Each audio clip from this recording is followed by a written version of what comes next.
Hey guys, I'm back with you for part two of The Secret Pony. And part one was all about Jacob, and he kind of felt like every day was the same for himself. He was getting kind of bored with his same routine. And I told you to pay attention to how the character changes. So you found out the main character was Jacob, and we noticed that he found a secret or he discovered something and he kept it a secret to himself, and that was the pony. Okay, so he went home and he didn't tell anybody. And the character change that we saw was Jacob kind of went from, being bored with his day to day routine to the next morning he woke up and he was super excited to get back outside and to go see this pony that nobody knew about. And he even came up with a name for the pony, which was Molasses. And so he was very excited to go see the pony. He didn't want to tell anybody about it yet because maybe he was afraid of how they would react. I don't know. We'll find out more in part two today.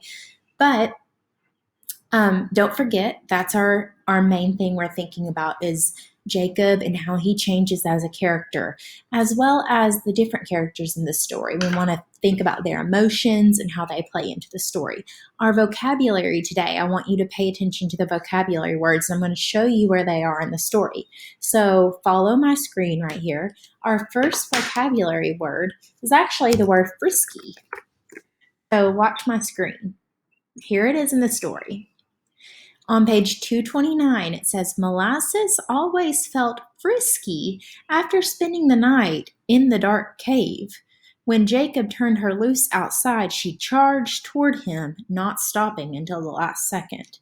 So frisky might mean excited or ready to run because she charged toward him, something in that context, okay? Your next vocab word is gazette. Let's see how it's used in our story here. All right, on page 232, did you bring the Gazette? He asked as soon as his father stepped down from the wagon. And if you look at the picture right here, the Gazette is actually the newspaper. That was the name of the paper during this time period. Okay. Our next vocabulary word is guiltily.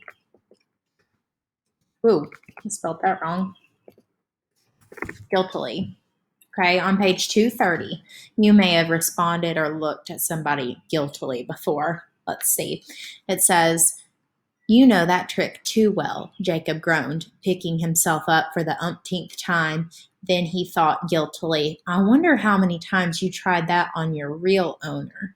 Jacob pushed the thought out of his mind as he and Molasses followed the cows.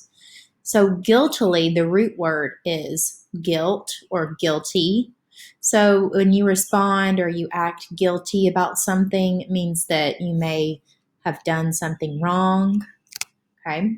Your next one is liberty. Liberty is found on the page 233 is where you'll see it when you start reading. All right. So it's at the bottom of 233.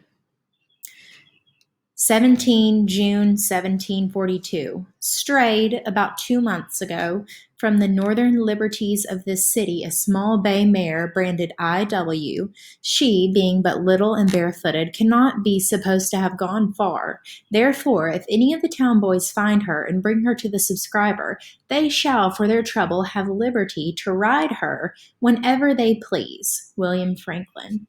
So if I were to think of a synonym for the word liberty, it would probably be the word freedom, because if I were to replace the word liberty in this sentence, it would be, they shall for their trouble have freedom to ride her whenever they please. So it would be almost like someone asking, almost like a wanted sign or a lost dog sign or a lost horse sign. They're wanting somebody to bring the horse back, and in return, they can ride the horse whenever they want to. And you'll see that when you read the story today.